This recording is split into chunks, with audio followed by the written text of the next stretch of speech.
Selamat datang di channel Cerita Kehidupan. Sebelum lanjut ke cerita selanjutnya, yuk subscribe dan like. Absen dulu di kolom komen ya ah. Pesawat Airbus A380 yang membawaku dari Heathrow, London, mendarat dengan mulus di Bandara Soekarno-Hatta. Seharusnya, aku masih memiliki jadwal pertemuan dengan investor di pusat kota London hingga besok malam. Namun, kerinduan pada rumah, atau mungkin tepatnya, kerinduan pada Randy, membuatku bekerja lembur selama 3 hari berturut-turut demi menyelesaikan semua laporan. Aku ingin memberikan kejutan. Besok adalah hari ulang tahun pernikahan kami yang ke-7, dan aku ingin berada di pelukannya tepat saat jam berdenting menunjukkan angka 12 malam. Selama di taksi menuju perumahan elit di kawasan Jakarta Selatan, aku menatap cincin emas putih di jari manisku. 7 tahun. Kami telah melewati banyak hal. Dari masa-masa sulit saat aku merintis perusahaan ekspor-impor ini, hingga kini saat aku bisa dibilang sebagai salah satu pengusaha wanita yang diperhitungkan. Randy selalu ada di sana, mendukungku dengan senyumnya yang tenang, meskipun karirnya sebagai manajer di sebuah firma logistik tidak sepesat kemajuanku. Bagiku, itu bukan masalah. Aku mencintainya karena kelembutannya. Sudah sampai, Bu. Suara supir taksi membuyarkan lamunanku. Aku membayar ongkos dan turun di depan gerbang rumah bergaya minimalis tropis itu. Langit sore mulai berwarna jingga keunguan. Aku sengaja tidak meminta satpam komplek untuk membantu membawa koperku. Aku ingin masuk sesunyi mungkin. Namun, ada sesuatu yang terasa janggal saat aku melangkah di jalan setapak menuju pintu utama. Mobil SUV milik Randy ada di garasi. Itu normal. Tapi di sampingnya, terparkir sebuah skuter matic berwarna merah muda yang sangat kukenal. Itu milik Sinta, janda muda yang tinggal hanya 3 rumah dari sini. Sinta sering mampir dengan alasan menanyakan resep masakan atau sekadar meminta bantuan Randy untuk memperbaiki keran air yang bocor. Selama ini, aku selalu menepis pikiran buruk. Aku tidak ingin menjadi istri yang paranoid. Aku memasukkan kunci cadangan ke lubang pintu. Klik. Pintu terbuka tanpa suara karena engselnya baru saja kuberi pelumas bulan lalu. Begitu kaki melangkah masuk ruang tamu, indera penciumanku langsung bereaksi. Bau rumah ini tidak seperti biasanya. Harum lilin aromaterapi sandalwood yang biasa kupakai tertutup oleh aroma yang sangat kontras. Parfum melati yang menyengat dan murah. Itu parfum favorit Sinta. Jantungku mulai berdegup kencang, memukul-mukul rongga dada dengan ritme yang menyakitkan. Di meja ruang tamu, terdapat 2 gelas wine yang masih tersisa isinya, berdampingan dengan piring kecil berisi potongan keju yang mulai mengering. Jaket kulit Randy tersampir sembarangan di lantai, berserakan bersama sebuah selendang tipis berwarna merah marun yang aku tahu pasti bukan milikku. Hening yang menyelimuti rumah ini terasa mencekam. Aku meninggalkan koperku di dekat sofa, melepas sepatu hak tinggiku agar langkah kakiku tidak menimbulkan bunyi di atas lantai marmer. Setiap langkah menuju lantai 2 terasa seperti berjalan di atas pecahan kaca. Pikiranku berteriak, "Jangan naik, Maya. Berbaliklah dan pergi." Tapi harga diriku menolak untuk menjadi orang bodoh yang buta. Tangga kayu menuju kamar utama seolah memanjang tanpa ujung. Saat aku tiba di depan pintu kamar, aku melihat pintu itu sedikit merenggang, menyisakan celah sekitar 2 sentimeter. Dari dalam, terdengar suara tawa yang sangat kukenal. Suara tawa rendah Randy, yang biasanya membuatku merasa aman, kini terdengar seperti belati yang mengiris pendengaranku. "Kamu yakin dia tidak akan pulang hari ini?" Suara seorang wanita terdengar manja, diikuti desahan kecil. "Tenang saja, Sinta sayang. Maya itu gila kerja. Baginya, kontrak di London lebih penting daripada suaminya sendiri. Dia baru akan mendarat lusa. Kita punya banyak waktu," balas Randy. Suaranya terdengar begitu santai, begitu tanpa beban, seolah dia tidak sedang menghancurkan sumpah yang dia ucapkan di depan altar 7 tahun lalu. Aku terpaku di balik tembok. Tanganku gemetar hebat, tapi aku memaksakan diriku untuk tetap tegak. Aku tidak boleh pingsan. Aku tidak boleh menangis sekarang. Aku memberanikan diri mengintip melalui celah pintu. Pemandangan itu lebih buruk dari imajinasi terliarku. Mereka tidak hanya sedang berpelukan. Mereka sedang duduk di pinggir tempat tidur kami, tempat tidur yang kupilih sendiri kain spray sutranya, sambil memilah-milah kotak perhiasanku. Randy memegang kalung zamrud warisan ibuku, lalu memakaikannya ke leher Sinta. Ini bagus untukmu. Maya jarang memakainya. Dia terlalu sibuk dengan kemeja kantornya yang kaku. Kamu jauh lebih cantik memakainya, bisik Randy sambil mencium pundak wanita itu. Sinta terkikik, mengagumi pantulan dirinya di cermin besar di depan mereka. Tapi ini kan mahal, Randy. Kalau dia sadar ini hilang bagaimana? Dia punya terlalu banyak perhiasan. Dia tidak akan sadar 1 atau 2 biji hilang. Nanti kukatakan saja ada pencuri masuk lewat jendela belakang saat aku sedang keluar belanja. Mendengar itu, kemarahan yang tadinya panas membara di dadaku tiba-tiba berubah menjadi dingin yang membeku. Rasa syok itu bermutasi menjadi sebuah kejernihan pikiran yang mengerikan. Aku menyadari satu hal, pria yang kucintai ini bukan hanya seorang pezina, dia adalah parasit yang berencana merampokku. Aku menarik napas dalam-dalam, menekan semua emosi ke dasar jiwa. Aku merogoh tas tanganku, mengeluarkan ponsel terbaru dengan kamera resolusi tinggi. Dengan tangan yang kini stabil karena didorong oleh kebencian yang murni, aku mengarahkan lensa kamera ke celah pintu. Cekrek, cekrek, cekrek. Tanpa lampu kilat, tanpa suara. Aku merekam mereka selama 30 detik. Rekaman yang cukup untuk menghancurkan hidup mereka berdua. Setelah mendapatkan apa yang kubutuhkan, aku mundur perlahan. Aku tidak akan masuk ke kamar itu dan menjambak rambut Sinta. Aku tidak akan memaki Randy dan memintanya pergi. Itu terlalu mudah bagi mereka. Aku kembali menuruni tangga dengan keanggunan seorang pemenang yang belum mengumumkan kemenangannya. Aku mengambil koperku, membawanya keluar rumah, dan menutup pintu dengan sangat pelan. Aku berjalan menuju taman belakang, duduk di kursi rotan yang tersembunyi oleh tanaman rambat, dan membuka laptopku. Malam ini, kejutan ulang tahun pernikahan yang kurencanakan akan tetap terjadi. Tapi bukan dalam bentuk makan malam romantis. Ini akan menjadi malam eksekusi. Dingin. Itulah satu-satunya hal yang kurasakan saat ini. Udara sore Jakarta yang biasanya lembab dan gerah seolah berubah menjadi es yang merayap di bawah kulitku. Aku berdiri mematung di koridor lantai 2. Hanya beberapa inci dari pintu jati yang memisahkan duniaku yang lama dengan realitas baru yang menjijikan ini. Aku kembali mendekatkan mataku ke celah pintu. Kamera ponselku masih menyala, merekam setiap inci pengkhianatan yang terjadi di dalam sana. Pemandangan itu bagaikan film horor yang diputar dalam gerak lambat. Randy, pria yang setiap pagi kuseduhkan kopinya, kini sedang tertawa lepas. Sebuah tawa yang jarang kudengar akhir-akhir ini karena dia selalu mengeluh stres pekerjaan setiap kali aku mengajaknya bicara. Randy, lihat. Kalung ini berkilau sekali di leherku. Suara Sinta melengking manja, memecah kesunyian kamar yang seharusnya menjadi ruang paling privasi bagiku dan suamiku. Sinta berdiri di depan cermin besar setinggi plafon, cermin yang kupesan khusus dari pengrajin di Jepara. Dia mematut diri, memutar tubuhnya yang dibalut gaun tidur tipis berwarna merah marun. Tangannya yang lentur dengan kuku merah menyala mengelus kalung zamrud pemberian almarhumah ibuku. Itu bukan sekadar perhiasan. Itu adalah satu-satunya peninggalan fisik yang kumiliki dari wanita yang melahirkanku. Melihat benda itu melingkar di leher seorang wanita yang sedang mengotori tempat tidurku. Rasanya seperti ada tangan tak kasat mata yang meremas jantungku hingga remuk. Tentu saja berkilau. Sayang. Zamrud itu kualitas terbaik. Maya membelinya di pelelangan di Singapura 2 tahun lalu. Jawab Randy santai.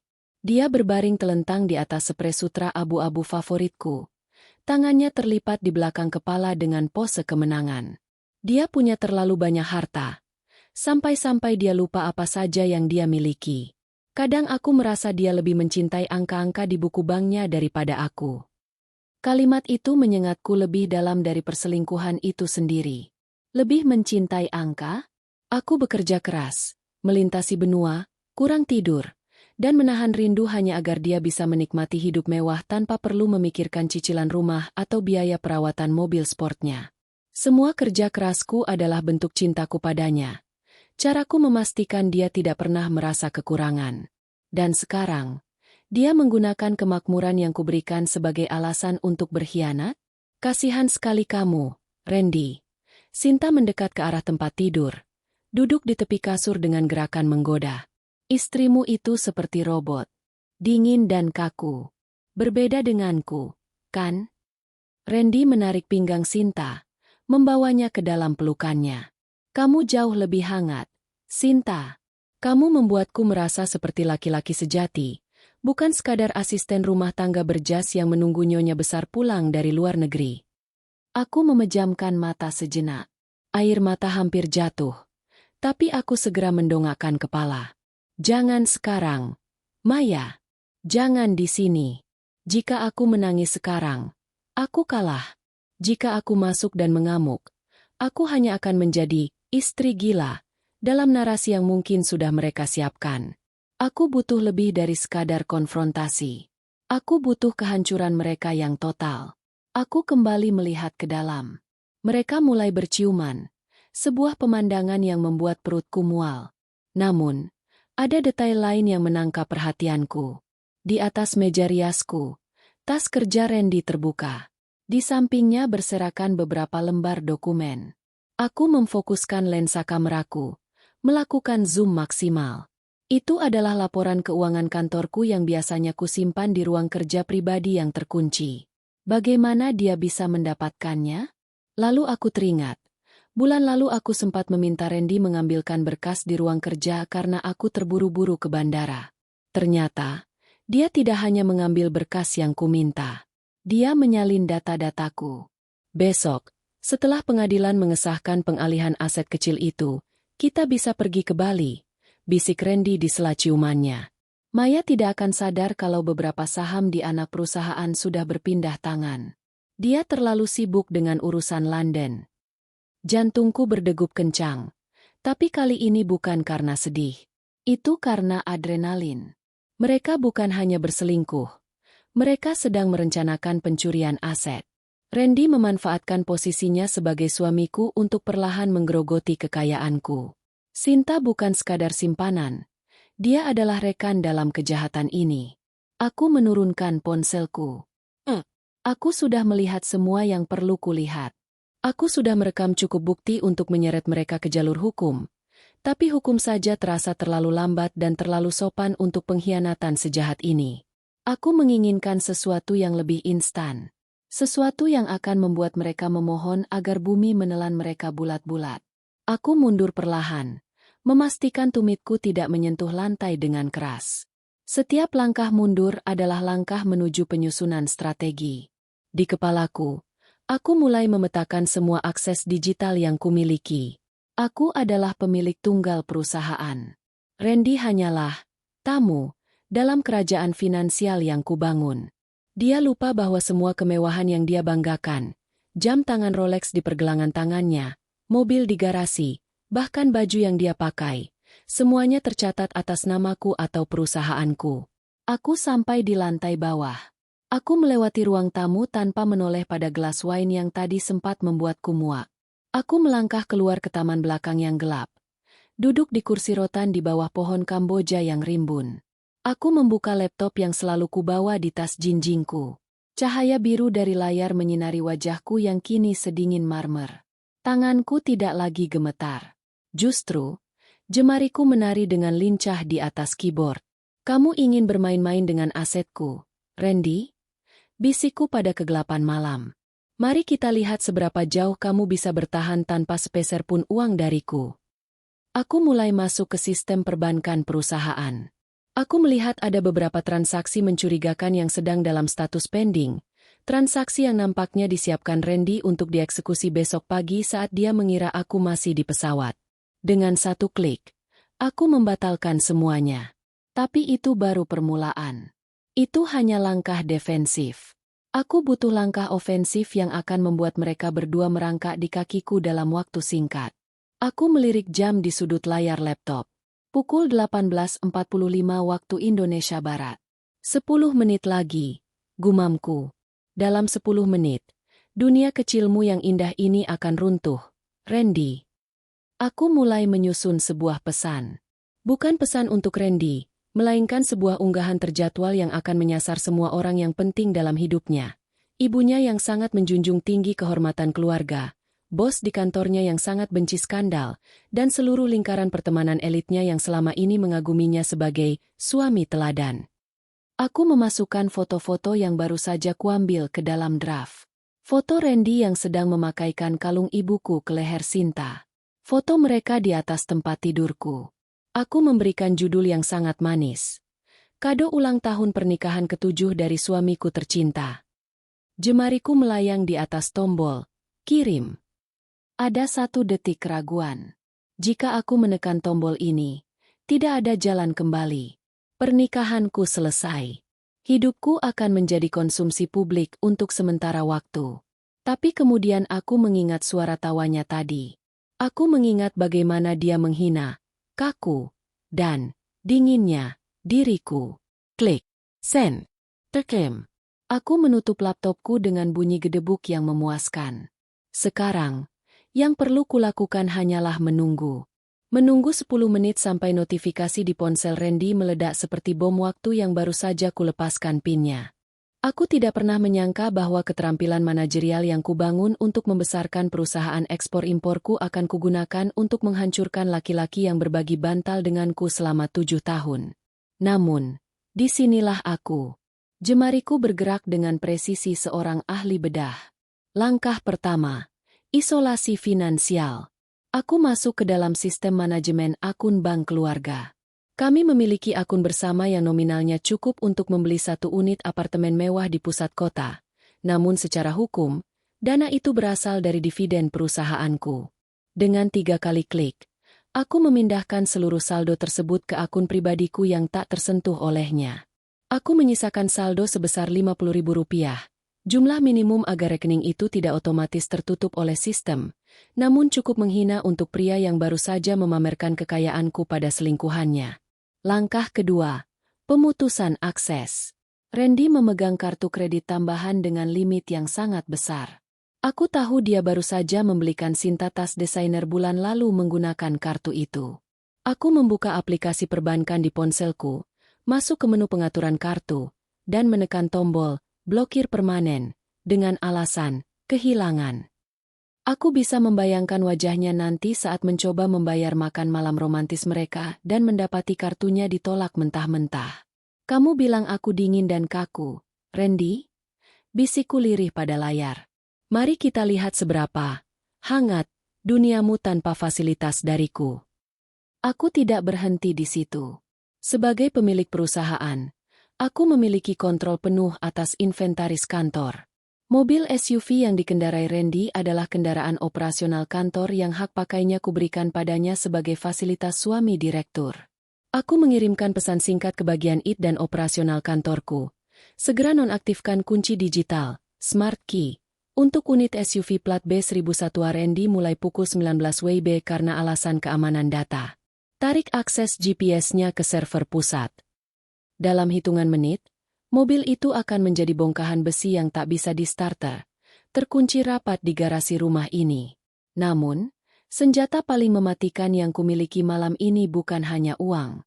Senjata itu adalah informasi. Aku membuka folder rahasia di layanan awan, cloud storage, milikku. Selama ini, aku diam-diam mencurigai ada yang tidak beres dengan laporan pengiriman logistik di kantor cabang yang dikelola Randy. Aku selalu menutup mata karena aku ingin mempercayainya.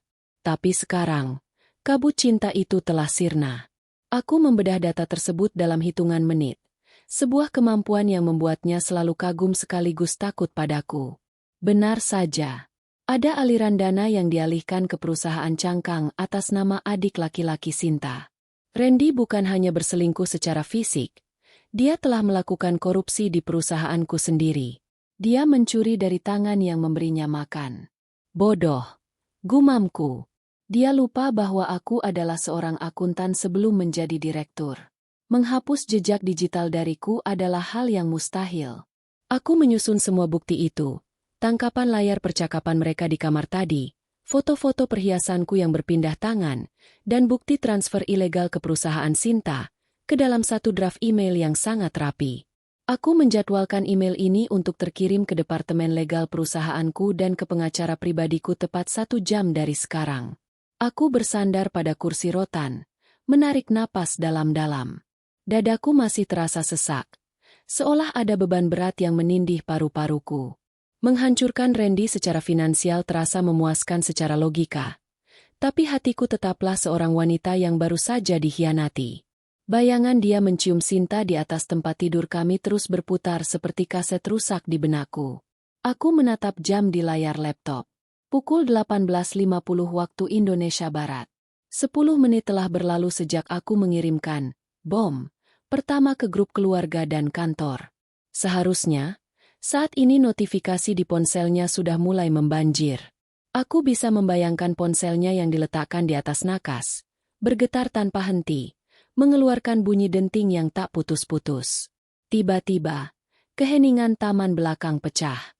Dari lantai 2 rumahku, terdengar teriakan kaget. Itu suara Sinta. Disusul oleh suara benda jatuh, mungkin gelas atau vas bunga. Randy, apa ini?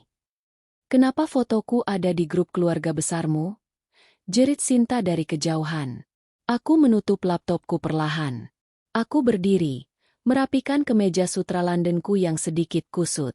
Aku merasa seperti seorang jenderal yang baru saja meratakan pertahanan musuh tanpa harus menembakkan satu peluru pun dari dekat.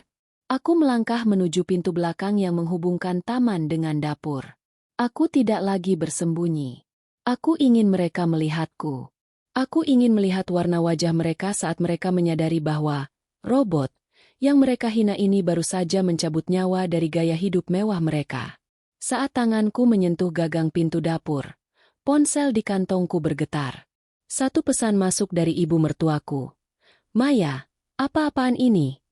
Apa yang dilakukan Randy di kamar dengan wanita itu? Ibu sedang menuju ke rumahmu sekarang. Aku tersenyum tipis. Pesta yang sesungguhnya baru saja dimulai. Ayo, Randy. Bisikku pada pintu kayu di depanku. Angkat teleponmu. Jawablah mereka semua. Aku membuka pintu dapur dan melangkah masuk ke dalam rumahku sendiri.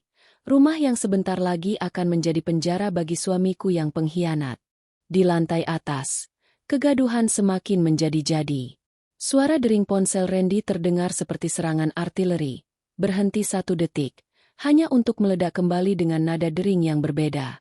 Itu adalah kombinasi dari nada dering khusus untuk keluarganya, nada dering kantor, dan notifikasi pesan yang masuk bertubi-tubi seperti mesin tik yang menggila. Aku mengambil ponselku sendiri. Jariku menari di atas layar, mengetik pesan terakhir untuk suamiku melalui WhatsApp. Aku tahu dia sedang memegang ponselnya sekarang, menatap layar dengan mata terbelalak dan keringat dingin yang mulai membanjiri pelipisnya. Sayang, aku masih di bandara transit. Tapi aku baru saja mengirim hadiah besar ke rekeningmu dan membagikan pengumuman proyek baru kita di grup keluarga kantor sebagai kejutan ulang tahun pernikahan kita. Cek HP-mu ya. Aku ingin semua orang tahu betapa setianya kamu padaku selama ini. Aku menekan tombol kirim. Centang biru muncul seketika. Dia membacanya. Detik berikutnya, sebuah raungan frustrasi terdengar dari kamar utama. Itu suara Randy. Bukan suara kemarahan yang jantan, melainkan pekikan kepanikan seorang pengecut yang menyadari perangkapnya telah tertutup rapat. Randy, telepon dari ibumu. Dia terus memaki-maki di pesan suara. Dan lihat ini, bosmu, Pak Sanjaya. Dia mengeluarkanku dari grup kantor dan mengirim pesan bahwa aku dipecat. Suara Sinta melengking, penuh dengan nada histeris. Kenapa foto kita bisa ada di sana? Kamu bilang istrimu bodoh. Kamu bilang dia tidak tahu apa-apa. Aku menyesap air esku perlahan, menikmati setiap suku kata yang tertangkap oleh telingaku. Diam, Sinta. Aku sedang mencoba berpikir. Balas Randy dengan suara gemetar. Maya mengirim pesan, dia bilang ini hadiah. Sialan. Dia tahu. Dia sudah tahu semuanya. Aku mendengar langkah kaki yang terburu-buru di atas sana. Pintu kamar utama terbanting terbuka. Aku segera bersembunyi di balik dinding partisi yang memisahkan dapur dan ruang makan, memberikan ruang bagi drama ini untuk mencapai puncaknya di area terbuka. Randy berlari ke arah tangga, masih mengenakan kemeja yang kancingnya salah masuk lubang. Di belakangnya, Sinta menyusul dengan wajah sembab, mencoba menutupi bahunya dengan selendang merah marun milikku yang tadi kulihat di lantai. Mereka berdua tampak seperti tikus yang sedang melarikan diri dari kapal yang karam. Aku harus menelpon ibu. Aku harus menjelaskan kalau ini semua hanya editan. Kalau ini jebakan. Randy bergumam pada dirinya sendiri. Jemarinya gemetar hebat saat mencoba membuka kunci ponselnya yang terus bergetar. DRRTT. DRRTT. Ponselnya berdering lagi. Nama yang muncul di layar adalah Pak Sanjaya, CEO. Randy ragu-ragu. Wajahnya pucat pasi. Jika dia tidak mengangkatnya, dia habis. Jika dia mengangkatnya, dia tidak punya penjelasan. Angkat, Randy. Katakan padanya itu bukan aku. Sinta mendesak. Suaranya parau karena tangis ketakutan. Reputasiku sebagai desainer interior di firma itu akan hancur. Aku bisa dituntut. Randy akhirnya mengangkat telepon itu dengan tangan gemetar. Halo, Pak Sanjaya? Pak, saya bisa jelaskan itu hanya kesalahpahaman foto itu. Suara dari seberang sana begitu keras hingga aku bisa mendengarnya dari jarak 3 meter. Pak Sanjaya adalah pria yang disiplin dan menjunjung tinggi nilai-nilai keluarga. Alasan utama mengapa aku bekerja sama dengannya. Jelaskan apa, Randy? Foto itu diambil di kamar istrimu sendiri. Kamu berselingkuh dengan staf dari vendor kita di rumah wanita yang membiayai hidupmu? Kamu memalukan. Jangan berani-berani menginjakan kaki di kantor besok. Surat pemecatanmu dan laporan audit internal tentang penggelapan dana logistik akan segera diproses. Kamu bukan hanya pengkhianat. Kamu pencuri. Bip. Sambungan terputus. Randy mematung di tengah tangga. Ponselnya hampir jatuh dari genggamannya. Dia tampak seperti pria yang baru saja dijatuhi hukuman mati. Penggelapan dana. Sinta berbisik. Matanya melebar menatap Randy. Kamu bilang uang yang kamu berikan padaku itu bonus dari proyekmu sendiri. Kamu bilang kamu punya kontrol atas saham Maya. Diam kamu, bentak Randy. Kemarahannya meledak karena rasa malu. Kalau bukan karena permintaanmu untuk tas-tas mahal dan apartemen itu, aku tidak akan menyentuh dana kantor. Inilah momen yang kutunggu. Saat para pengkhianat mulai saling menggigit satu sama lain untuk menyelamatkan kulit mereka sendiri. Aku melangkah keluar dari kegelapan ruang makan, menyalakan lampu kristal besar di tengah ruangan dengan satu sentuhan di saklar dinding. Cahaya terang benderang seketika membanjiri ruangan, membuat mereka berdua berkedip karena silau, dan karena ngeri melihat sosokku berdiri di sana. Aku berdiri dengan tangan bersedekap. Sebuah senyuman tipis yang sangat dingin terukir di bibirku yang kupoles lipstik merah gelap. Hadiahnya bagus, bukan? Tanyaku dengan suara yang sangat tenang, hampir merdu. Randy tersentak hingga hampir terjatuh dari anak tangga terakhir. Sinta menjerit kecil dan bersembunyi di balik punggung Randy, seolah pria yang baru saja kehilangan segalanya itu bisa melindunginya. Maya? Suara Randy nyaris tidak keluar. Kamu sudah di sini. Tentu saja aku di sini, sayang. Aku melangkah mendekat. Setiap ketukan sepatu hak tinggiku di lantai marmer terdengar seperti vonis hakim. Aku tidak mungkin melewatkan pesta ulang tahun pernikahan kita yang paling meriah ini.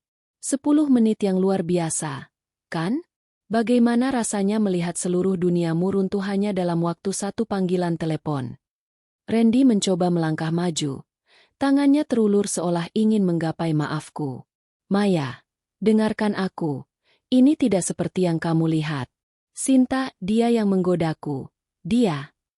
Oh, jangan salahkan Sinta sekarang. Aku memotongnya dengan tawa kecil yang kering. Tadi di atas, kamu bilang aku, robot, dan kaku. Kamu bilang dia, hangat. Sekarang, setelah kehangatan itu membakar karir dan nama baikmu, kamu ingin kembali ke robot yang dingin ini.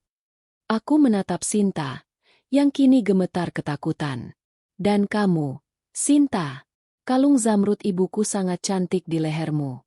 Tapi sayang, Pencurian perhiasan dengan nilai di atas 100 juta memiliki ancaman hukuman penjara yang cukup lama di negeri ini. Wajah Sinta berubah dari pucat menjadi seputih kertas. Dia segera melepas kalung itu dengan tangan gemetar, menjatuhkannya ke lantai begitu saja. Aku tidak mencurinya. Randy yang memberikannya. Teriaknya histeris. Randy tidak punya hak memberikan apapun yang ada di rumah ini, kataku. Suaraku kini merendah dan penuh ancaman. Karena mulai detik ini, bahkan udara yang kalian hirup di rumah ini pun adalah utang yang harus kalian bayar padaku. Ponsel Randy berdering lagi. Kali ini foto ibunya muncul di layar. Aku bisa melihat air mata mulai mengalir di pipi Randy. Dia tahu, ibunya tidak akan pernah memaafkan skandal semacam ini. Angkatlah, Randy, kataku sambil menunjuk ponselnya. Ibumu ingin mengucapkan selamat. Dan jangan khawatir, ambulans mungkin perlu dipesan, karena aku yakin dia sangat terkejut melihat foto, menantu idamannya sedang bertelanjang dada dengan janda tetangga.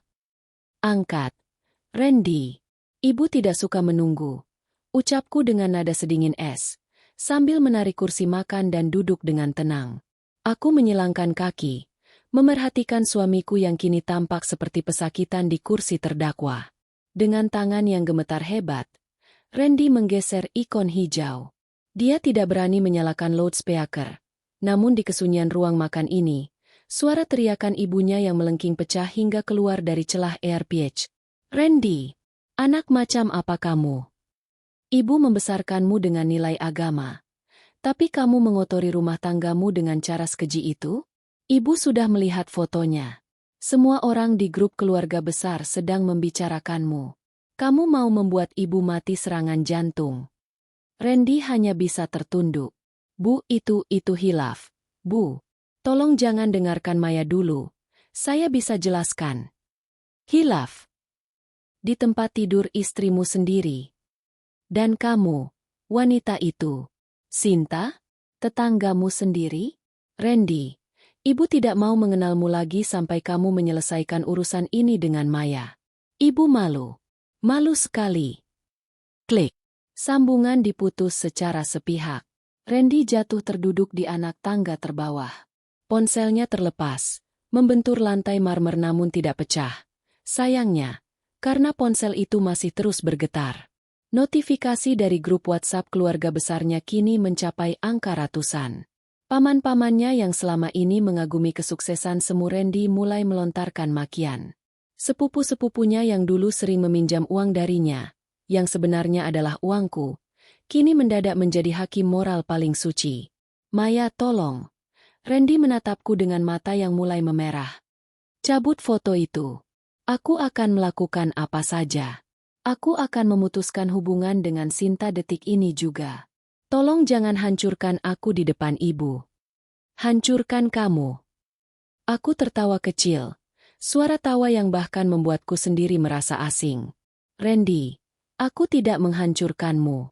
Aku hanya menunjukkan wajahmu yang sebenarnya kepada dunia. Kamu sendiri yang menyalakan sumbunya saat kamu memutuskan untuk membawa wanita ini ke rumahku, ke tempat tidurku. Sinta, yang sejak tadi hanya diam ketakutan, tiba-tiba angkat bicara dengan suara bergetar. Maya, tolong aku hanya. Randy bilang kalian akan segera bercerai. Dia bilang kamu sudah tidak peduli padanya. Aku menoleh pada Sinta. Mataku menatapnya dari ujung kaki hingga ujung kepala. Dan kamu percaya pada pria yang hidup dari ketiak istrinya? Kamu desainer interior, kan?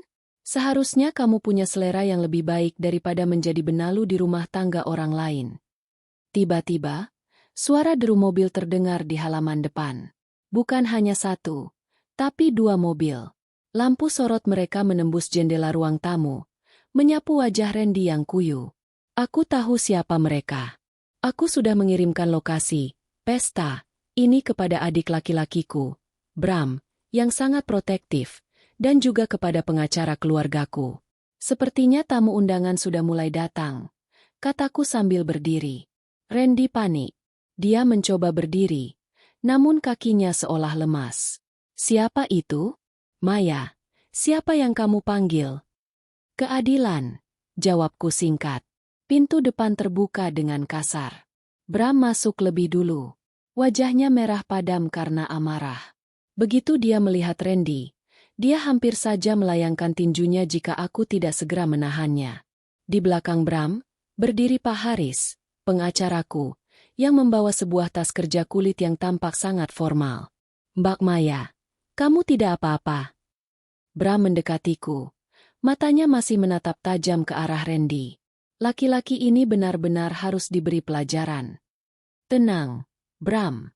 Kita lakukan ini dengan cara yang elegan, kataku sambil mengisyaratkan Pak Haris untuk mendekat.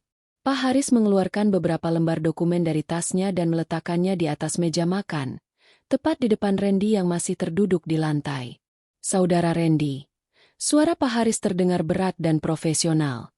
Klien saya, Ibu Maya, telah memberikan instruksi tegas. Mengingat bukti perselingkuhan yang sangat telak, serta temuan awal mengenai penyalahgunaan dana perusahaan, kami telah menyiapkan beberapa dokumen. Randy menatap dokumen-dokumen itu dengan tatapan kosong. Apa ini? Pertama, surat gugatan cerai dengan tuntutan hak asuh penuh atas aset-aset yang dibeli menggunakan harta bawaan Ibu Maya. Kedua, surat pengosongan rumah dalam waktu 1x24 jam. Dan yang ketiga, Pak Haris menjeda sebentar. Laporan kepolisian atas dugaan penggelapan jabatan di PT Maya Globalindo. Mendengar kata kepolisian, Sinta langsung berteriak. Aku tidak ikut campur soal uang. Aku tidak tahu apa-apa. Randy yang memberiku apartemen itu. Apartemen yang dibeli dengan uang perusahaanku. Sinta, aku memotongnya. Jadi, kamu juga akan terseret sebagai penadah jika kamu tidak kooperatif. Suasana rumah yang tadinya mewah dan hangat kini berubah menjadi ruang interogasi yang menyesakan. Bom waktu yang kulepaskan 10 menit yang lalu kini telah meledak, meninggalkan puing-puing kehidupan yang Randy bangun di atas kebohongan. Ponsel Randy kembali berdering. Kali ini adalah panggilan video dari ayahnya. Randy tidak berani mengangkatnya. Dia tahu ayahnya jauh lebih keras daripada ibunya. Namun, getaran ponsel itu seolah menjadi detak jantung keputusasaannya yang tak kunjung berhenti. Aku mendekati Randy, membungkuk sedikit agar wajah kami sejajar. Aroma parfum melati dari Sinta yang menempel di bajunya membuatku mual. Tapi aku bertahan. Ingat saat kamu bilang aku robot yang dingin, Randy? Bisikku tepat di telinganya. Robot tidak punya perasaan. Jadi jangan harap ada belas kasihan dariku malam ini. Nikmatilah 10 menit terakhirmu sebagai orang terhormat, karena setelah ini, kamu bukan siapa-siapa. Aku berdiri kembali, merasa beban di pundakku sedikit terangkat. Ini baru awal dari malam yang panjang, namun aku tahu, aku sudah memenangkan pertempuran ini sebelum musuhku sempat memakai senjatanya. Bram, tolong pastikan wanita ini keluar dari rumahku sekarang. Bawa semua barang yang dia pakai, kecuali kalung ibuku. Biarkan dia pulang dengan rasa malu. Perintahku. Dan untuk suamiku. Aku melirik Randy yang kini mulai menangis sesenggukan. Silakan habiskan malam ini di ruang tamu. Karena besok pagi, kunci rumah ini sudah akan diganti. Maya, tunggu. Tolong, sekali ini saja. Randy mencekal pergelangan tanganku di bordes tangga. Wajahnya yang biasanya klimis kini semrawut. Matanya bengkak. Dan harga dirinya sudah hancur lebur di bawah kakiku. Aku melepaskan tangannya dengan sentakan yang merendahkan. Jangan sentuh aku dengan tangan yang baru saja mengelus wanita lain di tempat tidurku.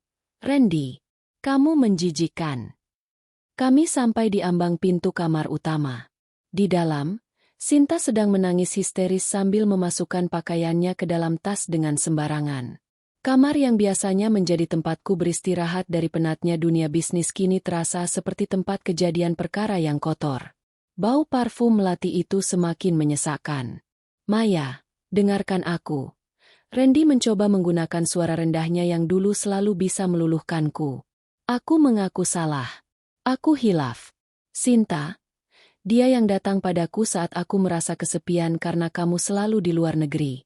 Tapi itu tidak berarti apa-apa. Aku mencintaimu. Maya, kita bisa memperbaiki ini. Kita bisa pergi konseling. Kita bisa. Berhenti, Randy, potongku tajam. Jangan menghina kecerdasanku dengan narasi kesepian yang klise itu. Kamu tidak kesepian. Kamu hanya serakah. Kamu ingin uangku, fasilitas dariku. Tapi kamu juga ingin pemuas nafsu yang bisa kamu kendalikan, yang tidak lebih pintar darimu. Tiba-tiba, Sinta berbalik.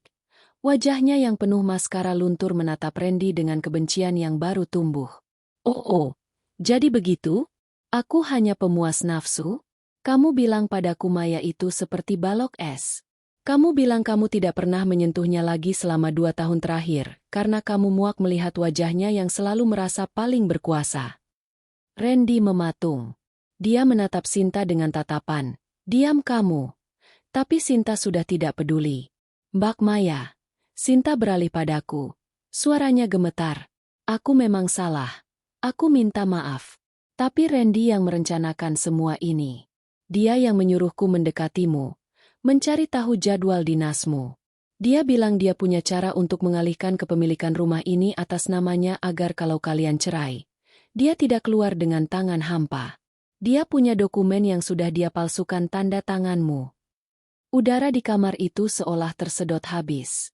Aku menoleh pada Randy. Dokumen palsu. Randy menggelengkan kepala dengan panik. Dia bohong. Dia hanya ingin menyelamatkan dirinya sendiri. Aku tidak menunggu jawaban Randy. Aku melangkah menuju brankas kecil di sudut kamar. Brankas yang kuberikan kodenya padanya karena aku mempercayainya lebih dari siapapun. Aku membukanya. Kosong. Semua sertifikat tanah dan dokumen saham yang kusimpan di sana telah hilang. Di mana dokumen-dokumen itu, Randy? Suaraku kini sangat rendah. Tanda bahwa kemarahanku telah mencapai level puncak. Randy mundur hingga punggungnya membentur lemari pakaian. Aku menyimpannya di tempat yang aman. Hanya untuk jaga-jaga. Maya. Untuk masa depan kita. Masa depan kita atau masa depanmu dengan gundikmu ini. Aku menunjuk Sinta yang kini terduduk di lantai sambil memeluk tasnya. Bram masuk ke kamar dengan langkah berat. "Mbak, pengacara sudah memanggil polisi. Mereka dalam perjalanan karena laporan penggunaan dokumen palsu dan penggelapan." Mendengar kata polisi, Randy langsung luruh. Dia berlutut di depanku, mencoba memeluk kakiku, namun Bram segera menariknya menjauh. "Maya, jangan lapor polisi. Aku mohon. Kalau aku dipenjara, bagaimana dengan nama baik keluarga kita? Apa kata ibu nanti?" "Nama baik keluarga kita sudah kamu injak-injak saat kamu mengirim foto syurmu ke grup keluarga besar, Randy. Aku hanya menyelesaikan apa yang sudah kamu mulai," kataku tanpa ekspresi. Di saat yang sama, ponsel Randy yang tergeletak di lantai kembali menyala. Sebuah pesan masuk dari grup kantornya terlihat di layar kunci. "Randy, audit internal menemukan selisih 2 miliar di proyek logistik semester lalu. Tim legal akan menemui Anda besok pagi." Randy menatap pesan itu dengan tatapan kosong.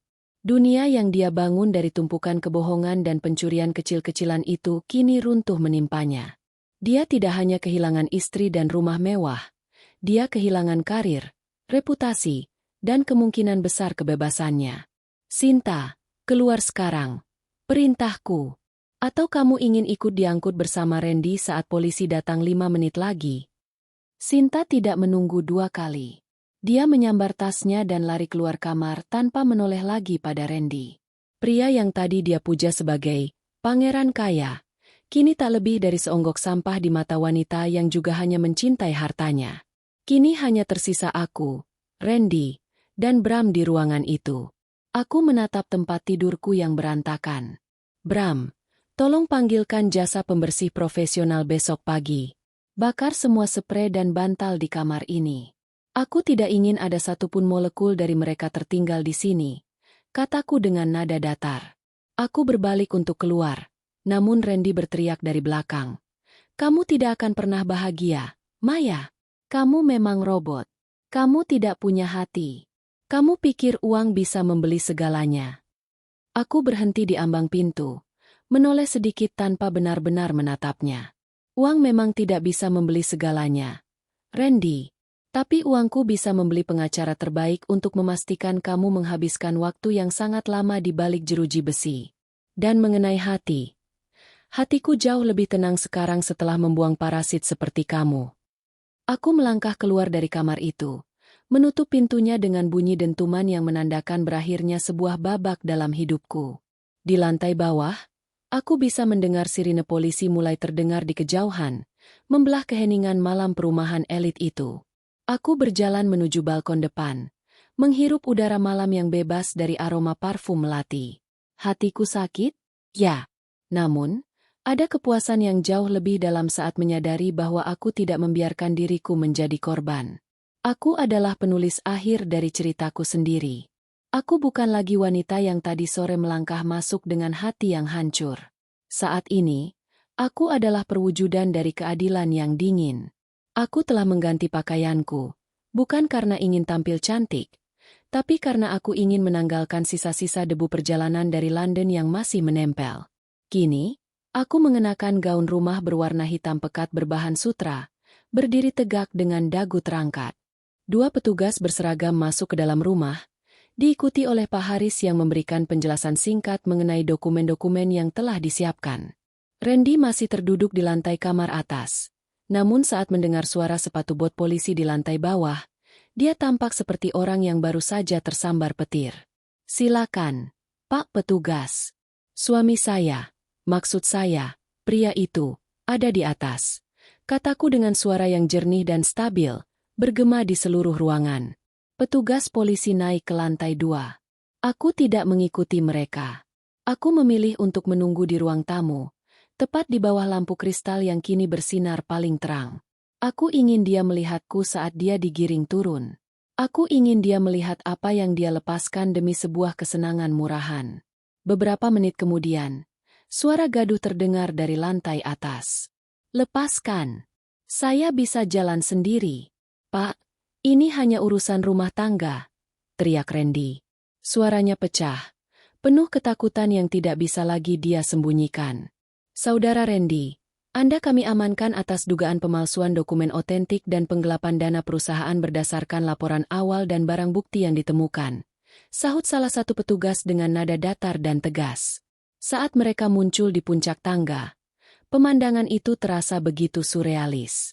Randy, pria yang dulu kupuja karena ketampanan dan pembawaannya yang tenang, kini tampak begitu kecil. Tangannya telah terborgol di depan. Bajunya yang berantakan dan rambutnya yang kusut membuatnya terlihat seperti pecundang sejati. Di belakangnya, seorang petugas membawa map berisi dokumen-dokumen yang coba dia sembunyikan di dalam lemari pakaian. Langkah kaki mereka menuruni tangga satu persatu. Setiap langkah itu terasa seperti paku yang memaku peti mati pernikahan kami. Saat tiba di lantai bawah, Randy berhenti tepat di depanku. Dia menatapku dengan tatapan yang sulit diartikan. Ada kemarahan, ada permohonan, tapi yang paling dominan adalah rasa malu yang luar biasa. "Puas kamu, Maya?" bisiknya dengan suara serak. "Kamu menghancurkan ayah dari anak-anak yang belum sempat kita miliki. Kamu menghancurkan laki-laki yang sudah menemanimu selama 7 tahun. Aku melangkah satu langkah lebih dekat, hingga aku bisa mencium aroma sisa-sisa parfum Sinta yang masih menempel di kulitnya. "Kamu yang menghancurkan dirimu sendiri, Randy. 7 tahun itu bukan alasan bagi kamu untuk mencuri dariku. Dan soal anak, aku bersyukur kepada Tuhan karena tidak pernah memiliki keturunan dari pria yang moralnya serendah kamu." Tiba-tiba, dari arah pintu depan, muncul kerumunan kecil. Rupanya, kegaduhan ini telah mengundang perhatian para tetangga. Di barisan paling depan, berdiri Pak RT dan beberapa warga lainnya. Dan yang paling mengejutkan, Sinta berdiri di sana, terisak di pelukan kakaknya, mencoba berlagak sebagai korban yang tidak tahu apa-apa. Inilah momen yang paling krusial. Aku harus memastikan narasi yang beredar adalah kebenaran yang mutlak. Aku melangkah menuju pintu, berdiri di teras rumahku yang luas sehingga semua orang bisa melihatku dengan jelas. "Bapak-bapak, ibu-ibu, mohon maaf atas kegaduhan di rumah saya malam ini." Suaraku lantang, memastikan setiap telinga menangkap kata-kataku. Seperti yang mungkin sudah bapak dan ibu lihat di grup warga atau grup keluarga, Malam ini saya mendapati sebuah pengkhianatan yang tidak hanya merusak martabat pernikahan saya, tapi juga melibatkan tindak pidana pencurian aset perusahaan. Aku menunjuk ke arah Randy yang sedang digiring petugas menuju mobil patroli. Pria ini bukan lagi bagian dari rumah ini. Dan untuk Mbak Sinta. Mataku beralih tajam ke arah wanita itu yang langsung menunduk ketakutan. Perhiasan yang kamu pakai tadi adalah milik almarhumah ibu saya. Kamu dan Randy akan mempertanggungjawabkan semuanya di hadapan hukum. Bisik-bisik tetangga mulai terdengar seperti lebah yang berdengung. Wajah Sinta merah padam. Dia segera berbalik dan lari masuk ke dalam rumahnya. Dikejar oleh pandangan sinis para ibu-ibu komplek yang selama ini memang sudah menaruh curiga padanya. Randy dimasukkan ke dalam mobil polisi. Sebelum pintu ditutup, dia menatapku untuk terakhir kalinya. Aku tidak memberikan lambaian tangan. Tidak juga air mata. Aku hanya menatap mobil itu hingga lampunya menghilang di belokan jalan. Rumah kembali sunyi, namun suasananya kini berbeda. Tidak ada lagi energi negatif yang menyesakkan. Bram mendekatiku dan merangkul pundakku. Semua sudah selesai, Mbak, bisiknya. Belum, Bram, jawabku sambil menoleh ke arah ruang tamu yang berantakan. Ini baru pembersihan area. Besok, aku harus mengurus semua kekacauan keuangan yang dia buat. Tapi setidaknya, malam ini aku bisa tidur di rumah yang bersih dari pengkhianat.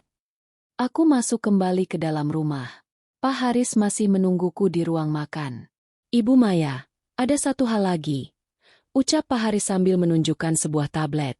Randy ternyata sempat mencoba melakukan transfer besar ke rekening luar negeri sekitar 1 jam sebelum Anda tiba. Untungnya, sistem keamanan ganda yang ibu pasang berhasil memblokirnya. Dia benar-benar berniat kabur membawa uang Anda. Aku menarik napas panjang. Dia tidak pernah mencintaiku. Kan, Pak Haris? Dia hanya mencintai apa yang bisa dia dapatkan dariku. Beberapa orang memang seperti itu, Bu. Mereka hanya mencintai cahaya, tapi tidak mau membantu menyalakan lampunya. Balas Pak Haris dengan bijak. Aku duduk di kursi kerjaku di ruang tengah, menatap layar ponselku yang masih terus bergetar. Ribuan pesan masuk. Aku tidak akan membalasnya satu persatu malam ini. Aku hanya membuat satu status di media sosialku. Sebuah kutipan sederhana yang menjelaskan semuanya. Pulang bukan berarti kembali ke tempat yang sama, tapi kembali ke jati diri yang selama ini terlupakan. Selamat tinggal, masa lalu. Aku mematikan ponselku. Untuk pertama kalinya dalam 7 tahun, aku merasa benar-benar memegang kendali atas hidupku sepenuhnya. Ibu Maya, Pak Haris memulai dengan nada serius. Kita harus bergerak cepat sebelum tim hukum Randy, jika dia mampu membayar mereka, mencoba mencari celah dalam sengketa harta bersama. Aku mengangguk, menyesap kopi hitam tanpa gula yang baru saja dibuatkan oleh asisten rumah tanggaku yang masih gemetar ketakutan. Randy tidak punya harta bersama, Pak Haris. Semua aset yang kami miliki dibeli dengan dana yang berasal dari keuntungan PT Maya Globalindo, di mana saya adalah pemegang saham tunggal sejak sebelum kami menikah. Sesuai perjanjian pranikah yang saya paksa dia tanda tangani dulu, harta bawaan dan perkembangannya tetap milik saya. Wajah Pak Haris sedikit lega, namun jemarinya terus menari di atas keyboard. Benar, secara de jure itu milik ibu. Namun, Randy cukup lihai. Lihat ini. Dia memutar layar laptop ke arahku. Sebuah diagram aliran dana muncul. Ada lubang besar di rekening operasional anak perusahaan kami di bidang distribusi. Selama 6 bulan terakhir, ada aliran dana rutin yang keluar dengan memo, biaya konsultan interior. Konsultan interior. Aku mengernyit. Kita tidak sedang merenovasi kantor cabang. Tepat. Dan coba tebak siapa pemilik firma konsultan interior, S-Design, yang menerima dana ini. Pak Haris menatapku dengan tatapan bermakna. Sinta, desisku. Kemarahan yang sempat mereda kini kembali menyala. Namun kali ini lebih dingin dan lebih tajam. Randy bukan hanya menggunakan uangku untuk bersenang-senang.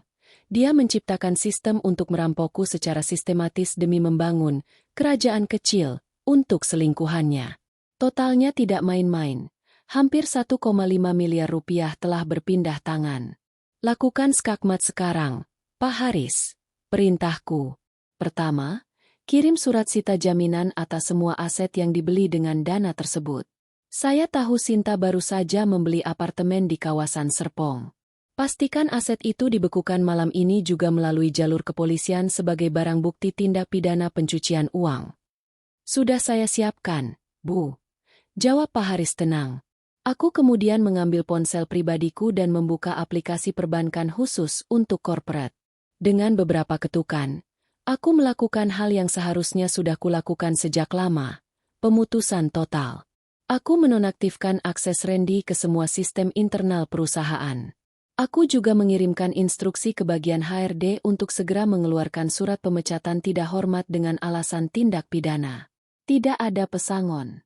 Justru, kami yang akan menuntut ganti rugi atas kerugian yang ditimbulkan. Randy juga memiliki utang piutang atas nama pribadi ke beberapa rekan bisnis kita. Bu, tambah Pak Haris. Dia menggunakan nama ibu sebagai penjamin secara lisan. Aku tersenyum tipis.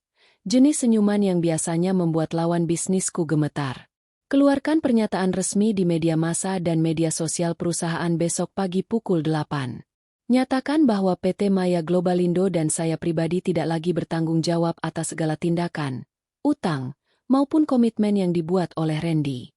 Siapapun yang merasa dirugikan olehnya, silakan berurusan dengan dia secara pribadi di kantor polisi. Dengan langkah ini, aku tidak hanya memutus aliran dananya, aku mematikan akses sosialnya. Tanpa dukunganku, Randy hanyalah seorang pria tanpa pekerjaan dengan catatan kriminal. Dia tidak akan bisa meminjam uang bahkan untuk membayar biaya parkir sekalipun. Lalu bagaimana dengan rumah ini? Tanya Pak Haris. Aku menatap sekeliling. Rumah mewah ini dulunya adalah impianku. Tapi sekarang, setiap sudutnya terasa kotor. Aroma pengkhianatan seolah meresap ke dalam pori-pori dindingnya. Rumah ini milik perusahaan. Besok, pasang papan, dijual, di depan. Kataku tegas.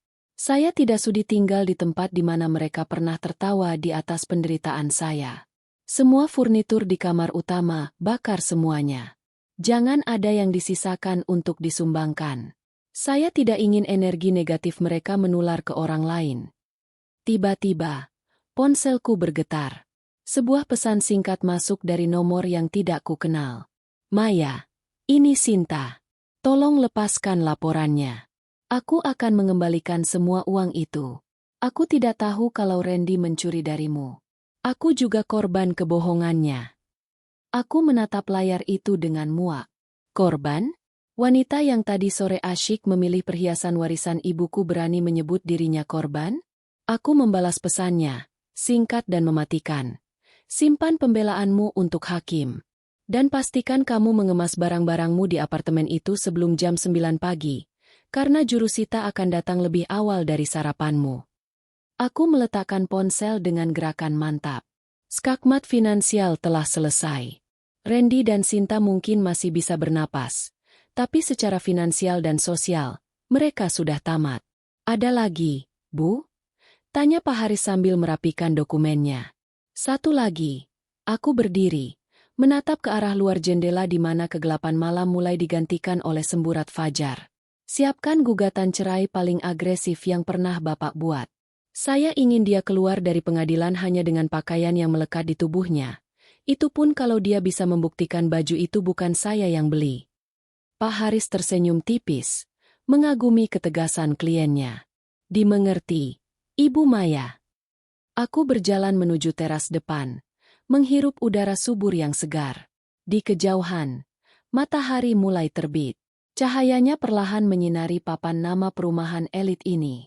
Bagiku, ini bukan hanya akhir dari sebuah pernikahan yang beracun, tapi awal dari kemerdekaan yang sesungguhnya. Aku terbangun di sofa ruang kerja, masih mengenakan gaun hitam semalam. Aku tidak bisa tidur di kamar utama, bahkan setelah semua sprei telah dibongkar oleh asisten rumah tanggaku. Pukul 8 pagi, ponselku bergetar tanpa henti. Notifikasi dari tim PR perusahaanku masuk satu persatu, mengonfirmasi bahwa pernyataan resmi telah dirilis. Dampaknya instan.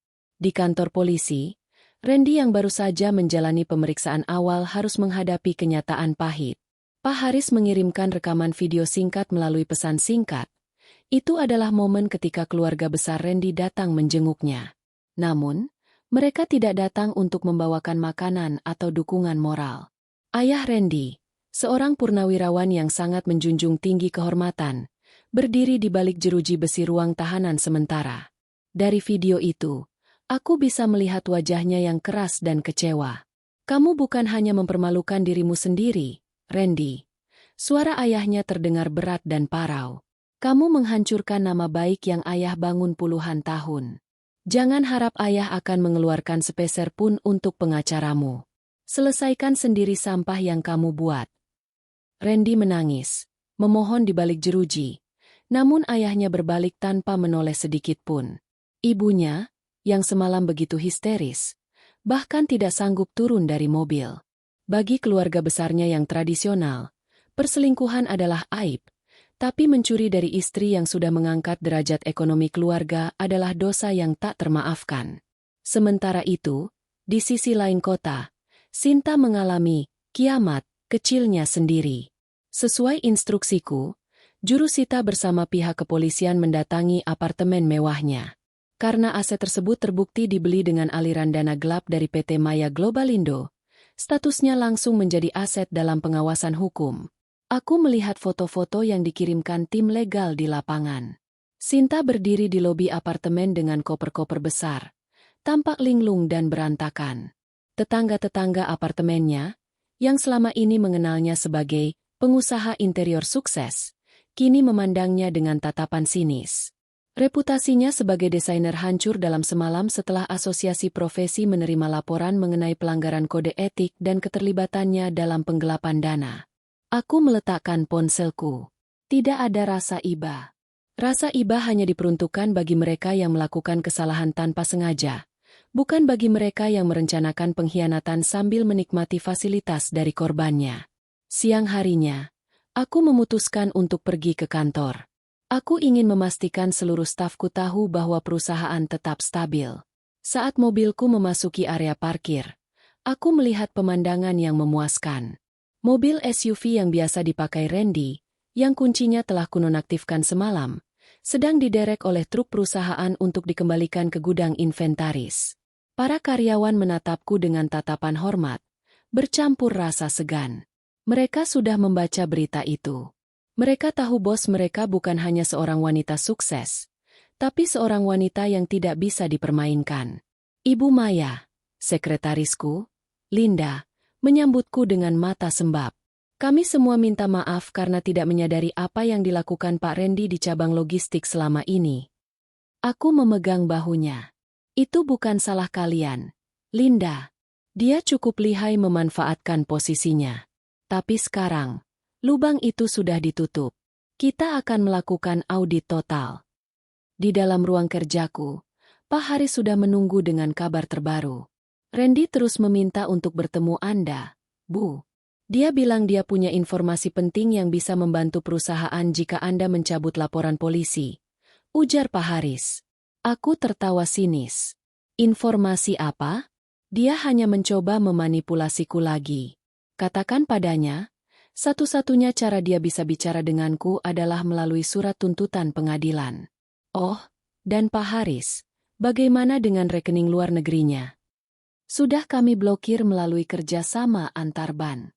Saldo di dalamnya akan dijadikan bagian dari kompensasi kerugian perusahaan. Dia benar-benar tidak punya apa-apa lagi sekarang. Bahkan untuk membayar pengacara publik pun dia harus mengantre. Konsekuensi ini bukan hanya soal materi. Ini adalah penghancuran total atas struktur ego yang Randy bangun. Pria itu selalu merasa dirinya adalah pusat dari duniaku, bahwa aku tidak akan bisa berfungsi tanpanya. Sekarang, dia harus melihat duniaku tetap berputar, bahkan lebih cepat dan lebih cerah, sementara dia membusuk di dalam sel sempit yang pengap. Sore harinya, saat aku bersiap pulang, bukan ke rumah lama, melainkan ke hotel bintang 5 sampai rumah baru yang kucari siap, aku menerima satu lagi pesan dari ibu mertuaku. Maya, ibu minta maaf atas nama Randy. Tolong jangan biarkan dia di penjara. Dia anak satu-satunya ibu. Aku menarik napas panjang. Aku menghormati wanita itu, tapi aku tidak bisa membiarkan sentimen menghalangi keadilan. Ibu, balasku. Randy sudah dewasa saat memutuskan untuk mengkhianati saya dan mencuri dari saya. Dia harus belajar bahwa setiap tindakan memiliki harga yang harus dibayar. Saya tidak membencinya. Saya hanya sedang mendidiknya tentang arti tanggung jawab yang selama ini ibu lupakan. Aku mematikan ponsel. Hari ini berat. Namun aku merasa jauh lebih ringan. Konsekuensi itu memang pahit. Tapi itu adalah obat yang harus ditelan oleh mereka yang telah meracuni hidup orang lain. Aku berdiri di anak tangga teratas gedung pengadilan, mengenakan setelan blazer berwarna emerald yang tajam, warna yang sama dengan kalung zamrud warisan ibuku yang kini tersimpan aman di deposit bank. Aku tidak menoleh ke belakang, meski aku tahu Randy sedang digiring kembali ke mobil tahanan oleh petugas kejaksaan. Sidang tadi berjalan cepat. Randy tidak bisa berkutik. Bukti penggelapan dana dan pemalsuan dokumen yang kami ajukan begitu telak, hingga hakim tidak memberikan ruang sedikitpun untuk pembelaan harta Gonogini. Dia kehilangan segalanya. Kabar terakhir yang kudengar, Sinta pun telah meninggalkannya dan kini menghadapi tuntutan hukumnya sendiri sebagai penadah aset perusahaan. Mereka yang bersatu karena nafsu dan keserakahan, akhirnya tercerai-berai oleh kemiskinan dan rasa malu. Aku menarik napas dalam-dalam, menghirup udara yang terasa begitu ringan. Tidak ada lagi beban di pundakku. Tidak ada lagi firasat buruk yang menghantui saat aku sedang berada di luar negeri. Selamat, Mbak Maya. Suara Bram membuyarkan lamunanku. Dia berdiri di samping mobil baruku, sebuah sedan mewah yang kupesan atas namaku sendiri, bukan sebagai inventaris kantor. Mau kemana kita sekarang? Pesta kemenangan. Aku tersenyum tipis, menatap lurus ke depan. Bukan pesta, Bram. Aku ingin pulang. Ke rumah baru? Tanya Bram. Bukan. Pulang ke diriku yang dulu. Jawabku tenang.